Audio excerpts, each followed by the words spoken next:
పొద్దున్నే లేచి సూర్యుని చూడబోయా, వినాయకుడు ఏమిటో శివుడు ఏమిటో అన్నీ తెలుసు. సూర్యుడినే చూడండి, అందరు దైవాలు మనకు కనపడరమ్మా, మన అదృష్టం. సూర్య భగవానుడు ప్రత్యక్ష దైవం, కనపడుతున్నాడు, హాయిగా కనపడుతున్నాడు. 15 కోట్ల కిలోమీటర్ల దూరంలో ఉండి ఒక కిరణం మనకి ఇక్కడికి చేరాలంటే 9 నిమిషాలు పడుతుంది. అంత 9 నిమిషాల్లో కొన్ని కోట్ల కిరణాలని భూమండలానికి అందించి భూమండలాన్ని అంతటినీ తేజోవంతం చేస్తున్న సూర్యుడికి ఎన్ని నమస్కారాలు చేస్తే రుణం తీరుతుంది. అందుకే హిందువులు కనిపెట్టిన ఒకే ఒక యోగాభ్యాసం సూర్య నమస్కారం. యువతరం అంతా అది చెయ్యాలి.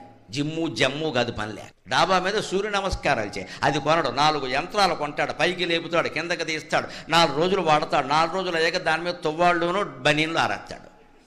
అది ఎందుకు కొన్నామంటే తువ్వాళ్ళు బనీన్లు ఆరేడారు. సూర్య నమస్కారానికి యంత్రంతో పని లేదండి. ఓ తుండుగొడ్డ, ఓ చాపోటి డాబా మీద వేసుకుంటే హాయిగా చేయి, ఒళ్ళంతా బాగుంటుంది. రోజు సూర్య నమస్కారాలు చేసేవాడికి, రోజు సూర్యోదయం సూర్యాస్తమయం చూసేవాడికి డి విటమిన్ లోపం రాదండి అసలు.